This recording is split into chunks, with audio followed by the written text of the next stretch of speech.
Assalamualaikum warahmatullahi wabarakatuh. Salam sejahtera untuk kita semua. Perkenalkan, nama saya Syifa Tastafian Al-Katsiri dengan NIM 2410912320014. Video ini disusun untuk memenuhi tugas mata kuliah biomedik 2. Anatomi dan Fisiologi yang diampu oleh Dr. Oski Iliandri MTes. Pada video ini, saya akan memaparkan materi anatomi dengan topik sistem uropoetik. Baik, langsung saja mari kita mulai pembahasannya. Sistem uropoetik adalah sistem organ yang berfungsi untuk memproduksi, menyimpan, dan mengeluarkan urin guna menjaga keseimbangan cairan, elektrolit, serta membuang limbah metabolik. Jika fungsi sistem ini bermasalah, maka racun dan limbah tidak dapat dikeluarkan dan akan mengendap di dalam tubuh sehingga menimbulkan berbagai penyakit. Di sini ada organ utama dari sistem uropoetik meliputi ginjal, ureter, kandung kemih, dan uretra. Nah, setelah ini saya akan paparkan lebih lanjut mengenai organ-organnya. Next, yang pertama ada ginjal. Nah, ginjal ini terletak pada bagian tengah punggung, pada kedua sisi tulang belakang, dan di bawah tulang rusuk bagian belakang. Ginjal berbentuk seperti kacang merah dan terdiri dari dua bagian di sisi kiri dan di sisi kanan. Organ ini mengandung sekitar 1 juta nefron, yaitu saringan darah yang sangat kecil. Fungsi ginjal yang utama ini ialah menyaring darah. Nah, organ ini diketahui mampu menyaring sekitar 200 liter darah perharinya. Adapun beberapa fungsi ginjal dalam penyaringan zat sisa untuk menghasilkan urin, yaitu membuang limbah dan cairan berlebih dari tubuh, menyeimbangkan kadar air dan elektrolit di tubuh, melepaskan hormon yang mengontrol produksi sel darah merah, dan membantu menjaga kesehatan tulang dengan mengontrol kalsium dan fosfor. Nah, ginjal ini nantinya akan mengeluarkan urea dari darah lewat unit penyaringan kecil yang disebut nefron tadi. Nah, setiap nefron biasanya terdiri atas bola yang dibentuk dari kapiler darah kecil atau bisa disebut glomerulus dan tabung kecil atau bisa disebut tubulus ginjal. Bersamaan dengan air dan limbah lainnya, urea akan membentuk urin saat melewati nefron dan menuju tubulus ginjal. Next, ada struktur ginjal.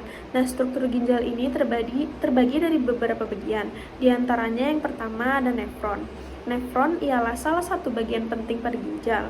Bagian ini dapat mengambil darah, memetabolisme nutrisi, dan membantu untuk mengeluarkan produk limbah dari darah yang telah disaring.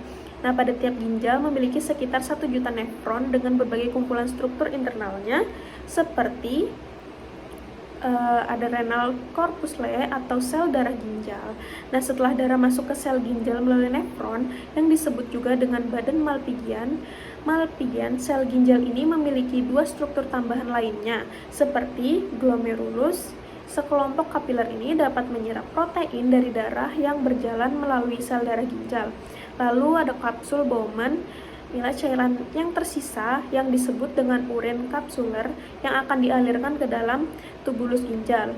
Lalu ada renal tubulus atau tubulus ginjal. Ini ialah serangkaian tabung yang dimulai setelah kapsul Bowman dan berakhir di saluran pengumpul. Nah, setiap tubulus tersebut memiliki beberapa bagian, yaitu yang pertama ada tubulus contortus proximal. Bagian ini berguna menyerap air, natrium, dan glukosa kembali ke dalam darah. Yang kedua ada lingkaran Henle, ialah bagian ini berfungsi untuk menyerap kalium, klorida, dan natrium ke dalam darah. Lalu ada distal convolute tubule. Bagian ginjal ini mampu menyerap lebih banyak natrium ke dalam darah dan menyerap kalium serta asam. Lalu yang keempat, pada saat cairan ini mencapai ujung tubulus, semua zat tersebut diencerkan dan diisi dengan urea. Nah, urea sendiri adalah produk sampingan dari metabolisme protein yang dilepaskan di dalam urin. Lanjut ada renal cortex atau korteks ginjal. Ini adalah bagian terluar dari ginjal yang berisi glomerulus dan convolute tubules.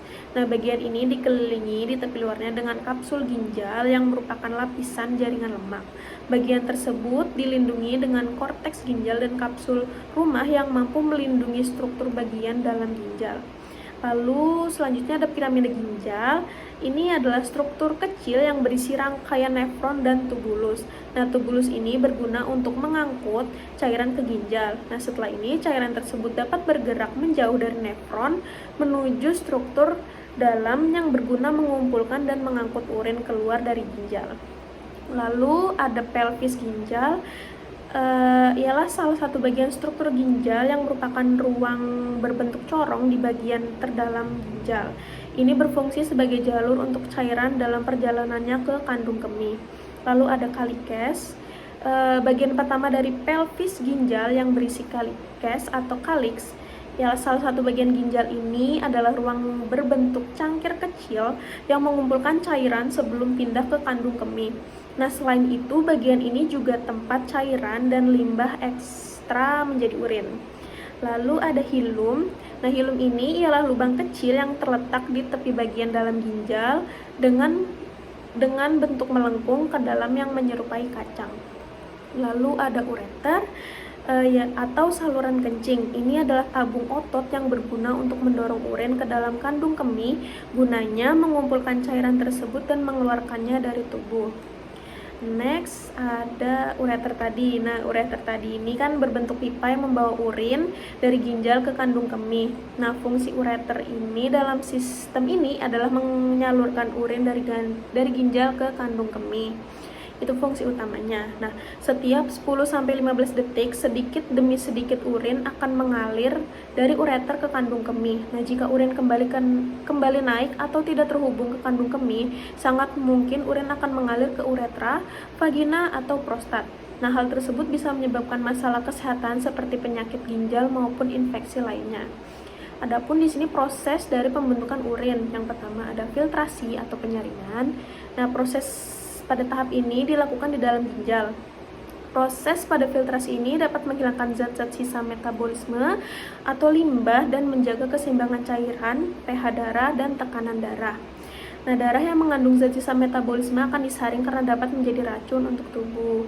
Tahapan ini terjadi di badan Malpighi yang terdiri dari glomerulus yang dibungkus kapsula Bowman, kantong pelindung yang sekaligus menampung hasil filtrasi. Nah, hasil penyaringan ini kemudian disebut sebagai urin primer. Urin primer ini termasuk urea di dalamnya yang merupakan hasil dari amonia yang sudah terakumulasi. Lalu ada reabsorpsi atau penyerapan kembali. Nah, proses pembentukan urin selanjutnya adalah reabsorpsi, yakni penyaringan ulangan tadi. Sebagian besar hasil penyaringan ulang, yaitu urin primer, akan diserap kembali sebelum dikeluarkan dari tubuh. Nah, penyerapan cairan tersebut dilakukan di tubulus proksimal nefron, tubulus distal, dan tubulus pengumpul. Hasil dari proses ini nantinya akan disebut sebagai urin sekunder. Lalu yang terakhir ada sekresi atau augmentasi. Nah, ini adalah tahap terakhir dari proses pembentukan urin. Proses ini dapat menjaga keseimbangan pH asam basa dalam tubuh sekaligus keseimbangan elektrolit dalam darah.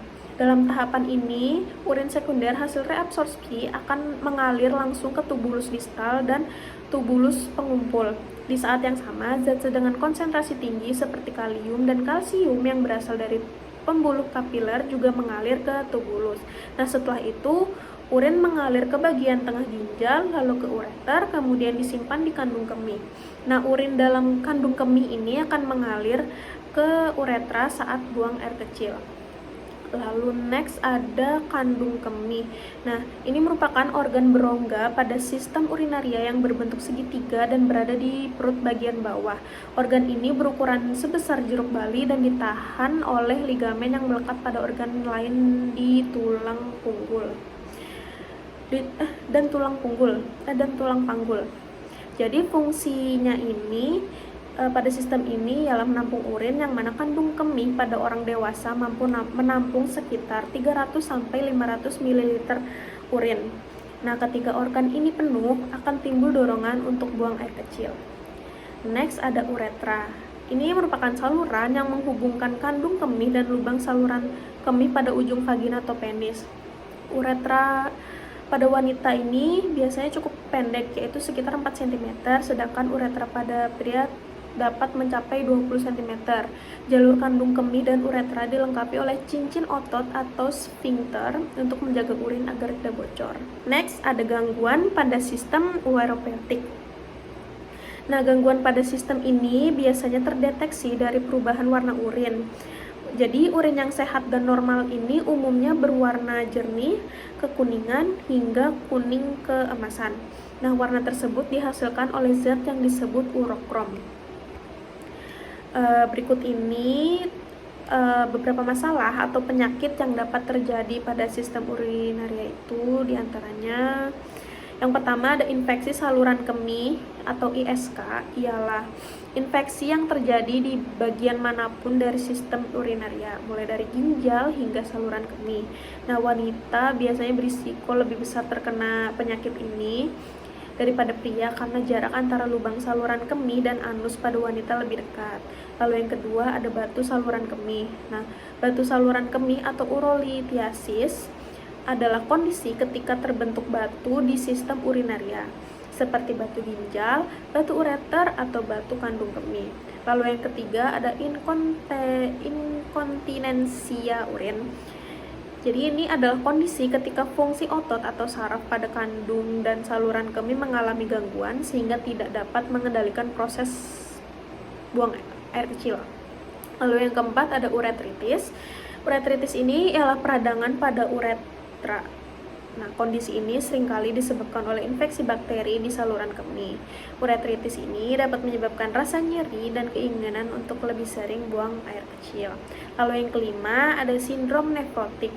Nah, ini adalah kelainan ginjal yang menyebabkan kadar protein di dalam urin meningkat.